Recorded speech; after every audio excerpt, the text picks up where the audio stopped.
Hello, everyone, and welcome back to our third recap of the 2025 Cannes Film Festival. Today, we're recapping days 6 and 7 here. It's been a eventful past few days. We have Julia Ducournau's follow up to Teton with Alpha, which is not getting the best reviews. Maybe one of the biggest surprises of the festival thus far. We've got Spike Lee's Highest to Lowest with Denzel Washington. We've got Brazil's newest international feature film contender with The Secret Agent starring Wagner Moura and multiple other things. So yeah, we've got a lot to dive into. I have a feeling so far the festival's been there hasn't been any like masterpieces, like any like huge raves thus far. I have a feeling we might be getting those within the next couple days. I think Wednesday we might be. I just got a good feeling about sentimental value is all I'm going to say. But let's jump into the reactions for the films that we do have. Let's start off with The Secret Agent, which is directed by, I'm sorry, my pronunciation if I don't get it completely right, Kleber Mendonça Filho, starring Wagner Moura as the lead actor here, sitting right now at 100% on Rotten Tomatoes with 14 reviews. Pretty good. And in case you don't know, the synopsis for this film, the story takes place during the end of the military dictatorship in Brazil in the 1970s, the same time period that I'm Still Here took place during. It follows a teacher who flees from his mysterious past, played by Wagner Moura there, returning to Recife in search of some peace, but he soon realizes that the city is far from being the refuge he was looking for. Let's look at the reviews. So Carlos Aguilar says a thematically rich epic that organically engages with the challenging cultural nuances in the relationship between Brazil's north and south, while also digging into the ongoing scars of racism present in the country since its colonial days. Great review there, an A+, so very positive review there. Let's see, next up. David Rooney over at The Hollywood Reporter says moments of anarchic humor and genuine suspense are exactly the kind of thing that make Kleber Mendonça Filho's fourth narrative feature such a thrilling original. And a little bit more of a mixed review here from Dancing Dan on Film. We've got, he says, Filho's The Secret Agent took a while for me to get into, but once I did, I was so taken by its playful blend of historical drama, spy thriller, and meta-cinematic research project. Wagner Moura is genuinely great across multiple time periods. There's that letterbox curve. Pretty good. A majority of the reviews giving it a 4-star or a 3.5. That's pretty good. That's a pretty good. There's barely any in like the 1-star, 2-star range there, and they've kind of decent amount of 5s as well. So pretty good reviews overall. I have seen some people saying it starts off very slow, and it's not like when you read the synopsis, like it's about a guy. It's called The Secret Agent. It's just about a guy during the military dictatorship in Brazil who flees, and it's called.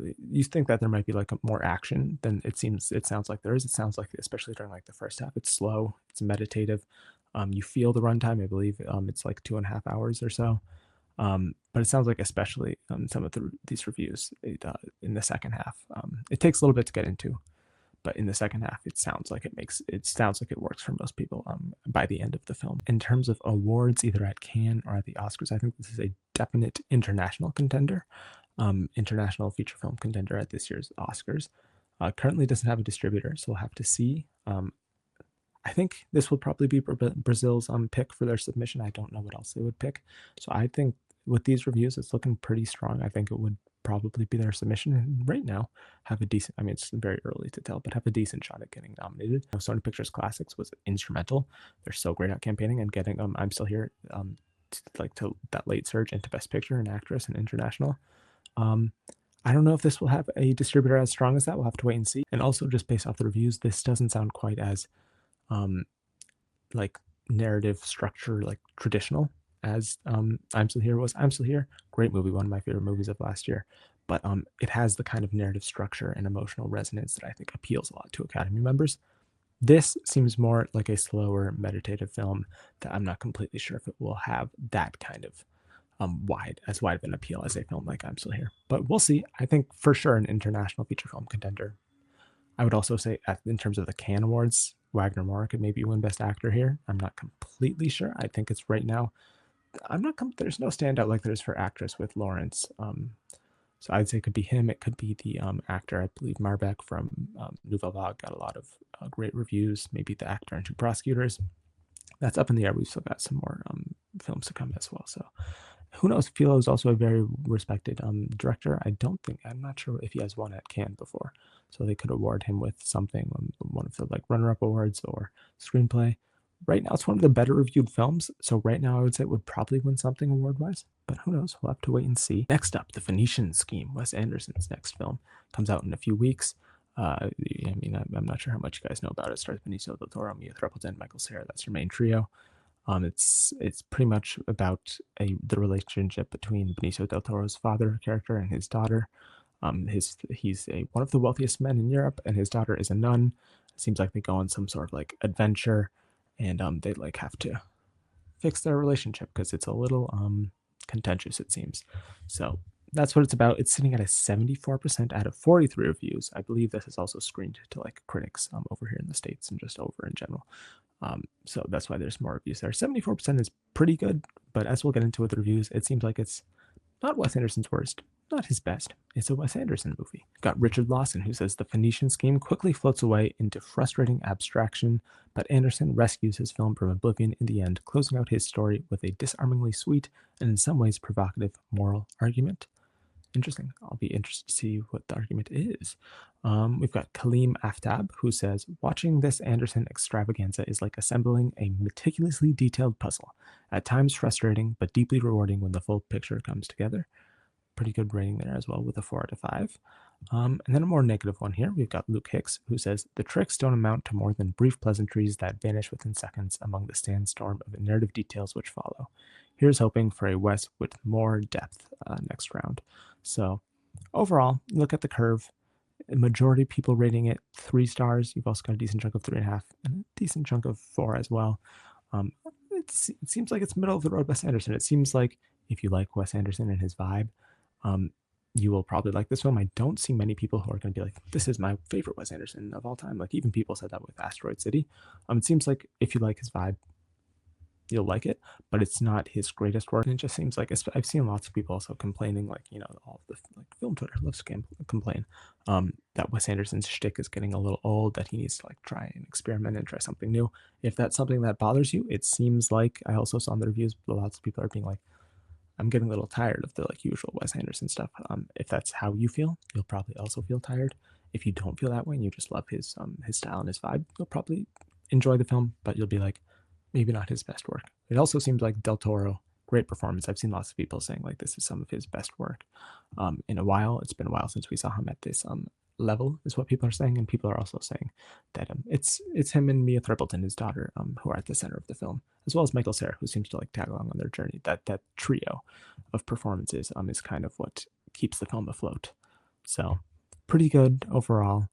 It's a Wes Anderson movie. It's not going to win any awards here at Cannes. He goes every time, and he usually doesn't win. He just likes to pop up there.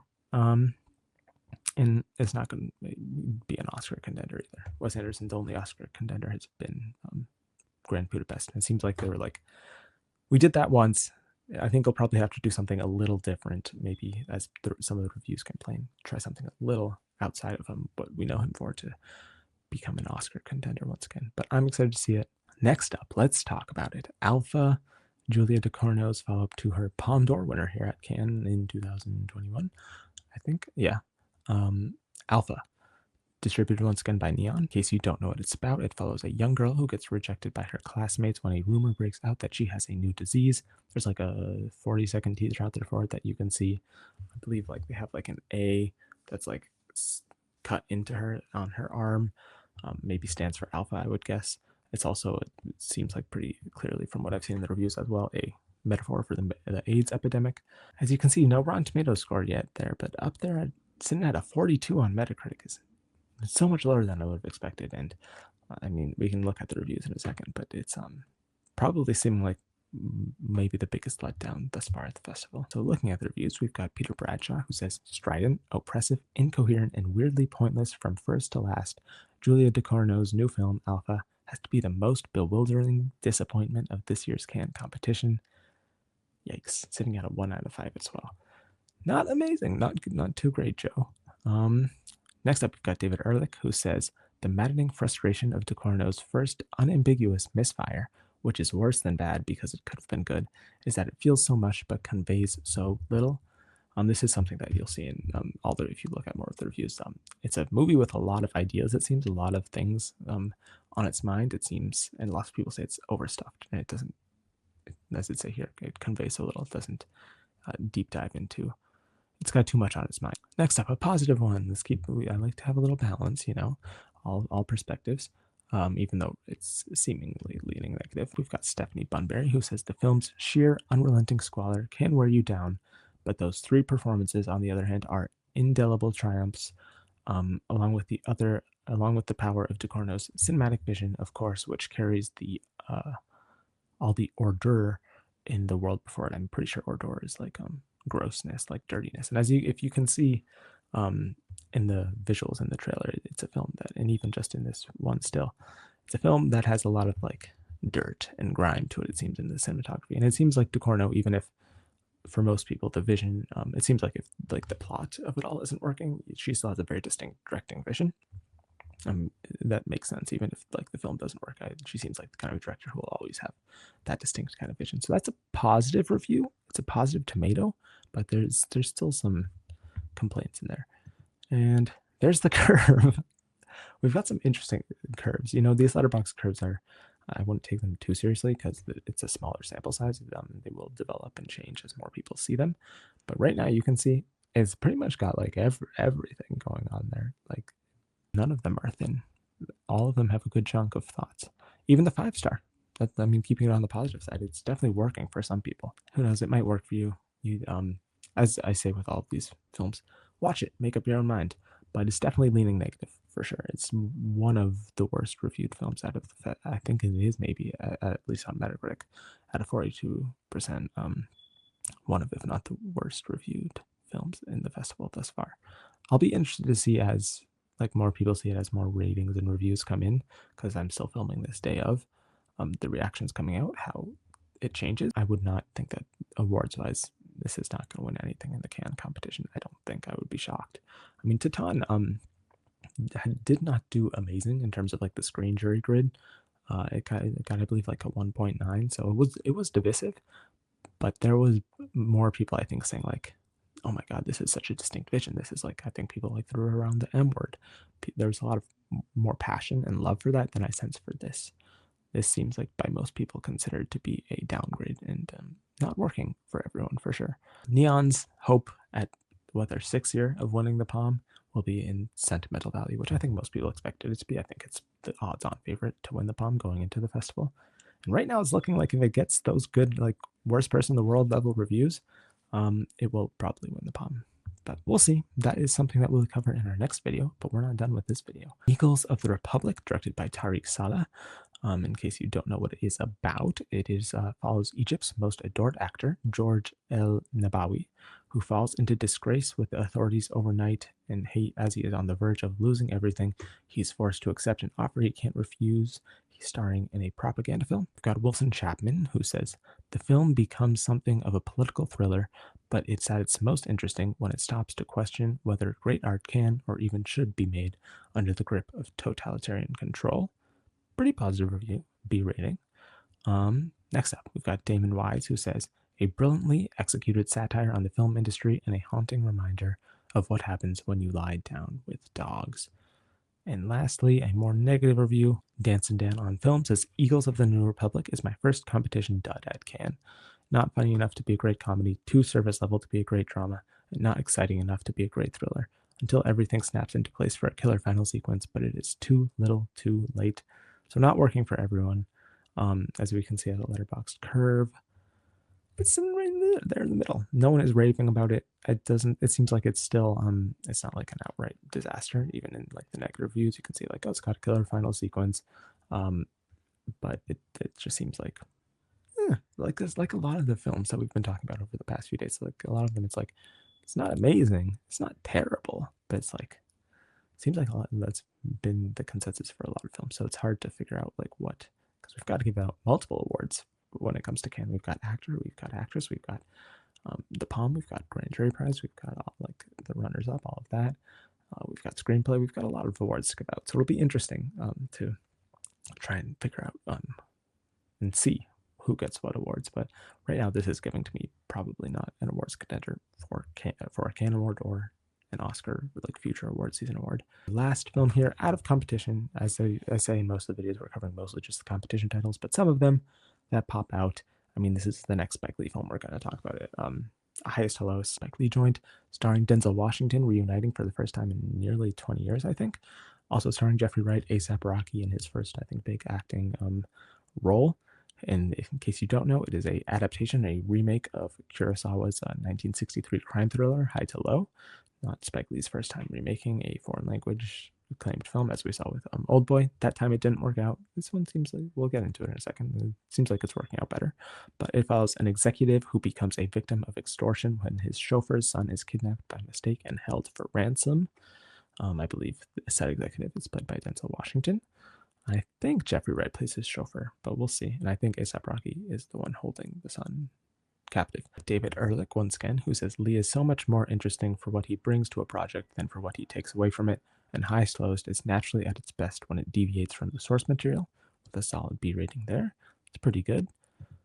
-1, like I said, I like keep it balanced. We've got Tim Grierson, who says, ultimately, the picture's energetic swirl comes across as slightly hollow, and its barrage of themes and impulses never finds harmony. So we've got that.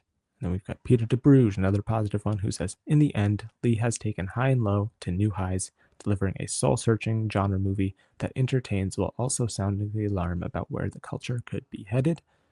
So pretty positive overall. There's no rating yet on Metacritic or Rotten Tomatoes. There was only, I believe there's like 10 reviews on Rotten Tomatoes when I looked, and like I think 7 or 8 of them were positive. So it'll have a positive rating at the end of the day, I'm sure. As you can see here on the letterbox curve, it's an interesting curve. It's not working for everyone. The biggest chunk of reviews here are people giving it a 2.5. So it's definitely far from Spike Lee's best work, but it seems like I also saw lots of people saying like this is like a great Denzel performance, which it always is. I mean, you see Denzel in a movie, he's always going to be great. But lots of people were in particular singling out his performance. It seems like it'll be a fun watch. It has, as it says here as well, some thoughts. It's not just a fun time. It's got some thoughts on where the culture is headed. Yeah, I'm excited to see it. I love Spike Lee. The jury grid, which I've got pulled up here. So our new additions, we've got I don't think we talked about it in the last one. We've got Renoir sitting at 2.5, New Wave sitting at 2.7, Diamond Love at 2.5, The Secret Agent at 2.8, and The Phoenician Scheme at 2.3. That's pretty low. Still, once again, nothing topping Two Prosecutors at that 3.1 up there. I'll be interested to see where Alva ends up here, because even Titan, which won the Palm, I think ended up at like a 1.9 here. I have a feeling it might be lower than that. I think it might beat Eddington for being the lowest rated here. We'll see. But yeah, once again, as I said earlier in the video, nothing that's like really jumping out as like our big standout. Like, this is an amazing film. This is destined to be one of the best of the year. The Sound of Falling continues to look better. I feel like at the start of the festival, people are like, oh, the reviews of this aren't as good, because there's a lot of hype for that film going into it. These aren't as like amazing, like masterpiece level reviews as a lot of us expected. It was more mixed. It's still leaning very positive, and it's continuing to look better as more of these movies premiere and disappoint even and get worse reviews and ratings than Sound of Falling. So I would say that's definitely going to win something. Two Prosecutors might. That's just such an interesting rating for me. I don't think Eddington will. New Wave probably will. Diamond Love will win actress. I'm pretty positive about that. Secret Agent will probably win something. But yeah, we've still got some big contenders to come. We've got Sentimental Value. We've got The Mastermind from Kelly Reichardt, as well as other things. So I'm not sure. I'm probably going to do a video for at the end of the day, Wednesday, might then come out Thursday. Like this is for the Monday, Sunday films that's coming out Tuesday. About that's the Sentimental Value Day, as well as other stuff that happens since then. But yeah, how are you guys feeling? What are you guys thinking right now in terms of what awards out of the films and reviews we've seen here? What awards do you think, like if you had to predict right now in the middle of the festival, which is like kind of pointless, but it's also fun. Who do you see winning what right now? I think Sentimental Value is probably going to win the Palm at this point, unless it continues the trend of some of these films disappointing. I'm keeping my eye on for It Was Just an Accident. I feel like Panahi I think he might just win that European Film Festival trifecta. I think those are the two I'm keeping my eye on, and we'll probably talk about them by the time the next video comes out. Also, news since the last video, Diamond Love was picked up by MUBI. It's a good pickup. I know I thought it was going to be A24 or Neon, but honestly, it being those companies, I think Neon is the kind of studio that only has one film that they usually push. Parasite, and Anora, the biggest successful examples for them, as well as like Triangle of Sadness. They usually don't push multiple films, and A24 usually has a lot of films, and usually is only able to like successfully push one of them. That sometimes can have like a second tier contender. So it being MUBI's main push, I think, is a very positive sign because they've acquired a bunch of films here. Like they have the History of Sound, they've got the Mastermind. I don't think either of those are going to be contenders overall at the Oscars. We'll have to see. We'll have reviews for them probably by the next video once again. But I think this will be their main push. I think they can try and pull a substance with this. So we'll have to see. Also subscribe because the next video will be coming out in 2 days. And we'll pretty much have seen most of the films and we can maybe talk more confidently what we think is going to win some awards. Hopefully one of the films in the next few days has like that kind of acclaim that we're looking for out of the festivals. So yeah, comment your thoughts on where we stand right now. Like the video, subscribe, and we'll see you in the next one.